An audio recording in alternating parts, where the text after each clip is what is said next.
Hi all of you, welcome back. My name is Ashish. This is Microsoft Azure Infrastructure as a Service exam code 70-533. In this video, we will cover the topic of creating an Azure VM using Azure Powershell. So let's quickly log on to Azure portal and get going. I will also use the my PowerShell ISE to run the PowerShell commands to create an Azure VM. Here we are. I've just copy pasted the command so that I will explain you what all they do. This is, I'm running a basic command to log on to the portal.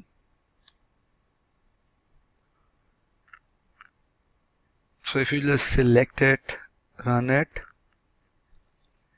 it'll pop up the window for you to log in. Enter your email ID with which you have applied for the subscription for Microsoft. It'll ask you to type in the password. I don't know why I do not get the password in one go, in the initial go. Most of the times I have to type it twice. Okay, so we are logged in.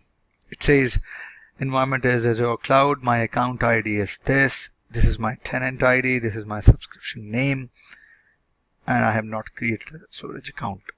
Okay, so it says variables for common values. My resource group would be my resource group, location would be West Europe. You can select any location. VM name would be my VM. So I just run this part as of now. I'll press F8 so that I can run the selected part.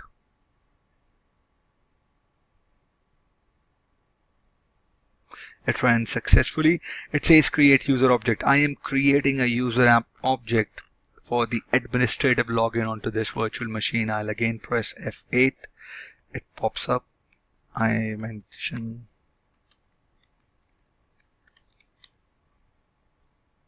make sure you remember these credentials if you want to log on after the virtual machine is created and you want to RDP to it and then log on to it. So here I'm creating a resource group. I stored the name of the resource group in the resource group variable that I created in the beginning. I'll press F8. It says new Azure RM resource group. The name would be resource group variable because I created my resource group. Location would be location. Location I mentioned is West Europe. So initially I just created the variables and stored the values in it, and I am calling it in this command. Okay, now I'll create a subnet information.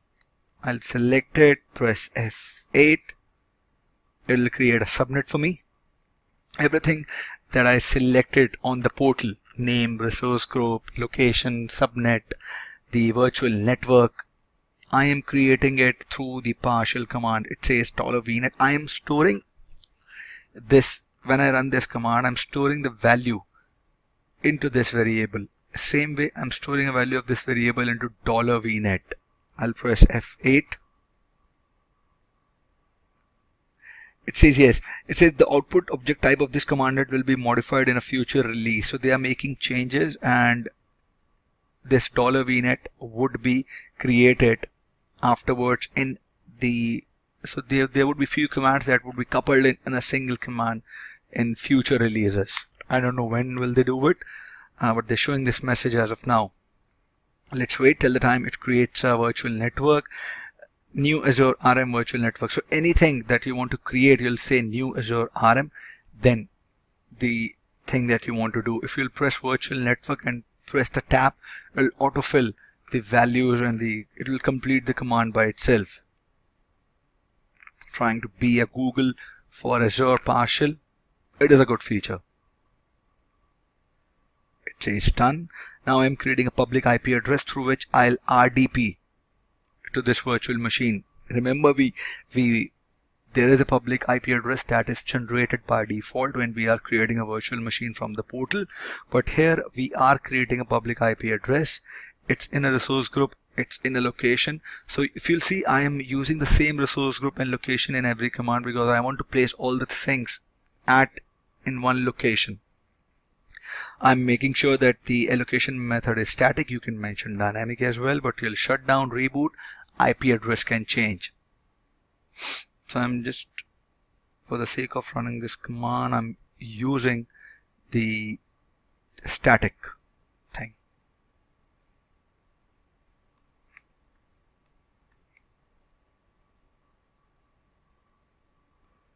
Okay. And I will give you this message after every command that they are trying to couple in a single command. No problem. Let's wait till the time it completed. Okay, it's done. Now I'm creating a network security group to only open the port for 3389 because so that I can RDP to this virtual machine. Let's leave this command as of now. I'll show you how you can do it from the portal. Okay, let's create the security group. I'll let you know what the security group is, because security group, network security group, is a group in which you create the rules. Let's say you don't want to open the RDP port or the HTTP or the HTTPS port, FTP or FTP, secure FTP port on your machine to be accessed publicly, because it's on the internet. It can be accessed publicly if you are not specifying the port and the source IP address through which the connection is open. So NSGs contains the configuration, the network configuration of a virtual machines, and the IP addresses rules that we configure so that we are allowing specific IP addresses to connect over a specific port onto that virtual machine. So as of now, I'm creating a network security group, but I'll show you how you can mention the port number and the source IP address within that network security group. Look like it is done. I am creating a virtual network card for this virtual machine. I have to run this each and every command because it is not the portal that is doing by putting in by default values for me. So here's the main part, virtual machine net. So now I'm specifying the configuration. The size is standard D1. Credentials that I put in the administrator credentials, and source image would be Microsoft Windows Server. It would be 2016 data center. I can mention 2012 R2 as well. Version would be latest, and network interface ID that I just created. And I'm storing this whole command in the VM config because it's the configuration of a VM that I'm trying to make.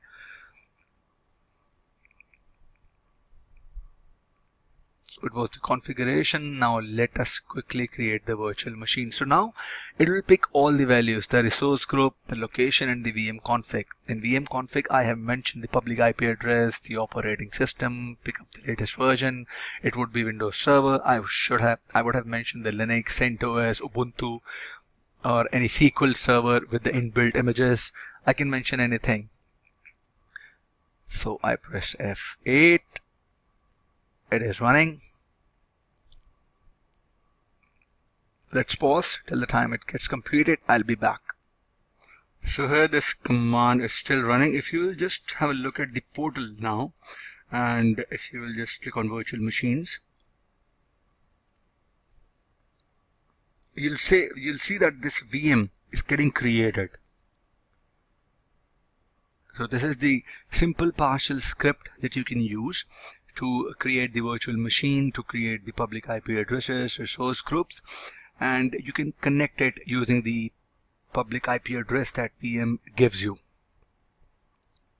This is the public IP address that it gave, virtual subnet name that we gave it, my resource group that we created, the computer name is my VM, DNS you can configure. This IP address is static. If you just click on it, see, it is static because you mentioned that in the PowerShell script. So this was just a basic overview of using the PowerShell commands to create the virtual machine, and whenever it is created, as soon as it is done, you can connect it using MSTSC the simple way. I hope this was informative to you. Please mention your feedback in the comment section of the YouTube videos. Don't forget to subscribe and share the videos with your colleagues, with your friends, family members who are willing to learn Azure or any cloud technology. I'll come up with the next video. Till then, bye bye. You have a great day ahead.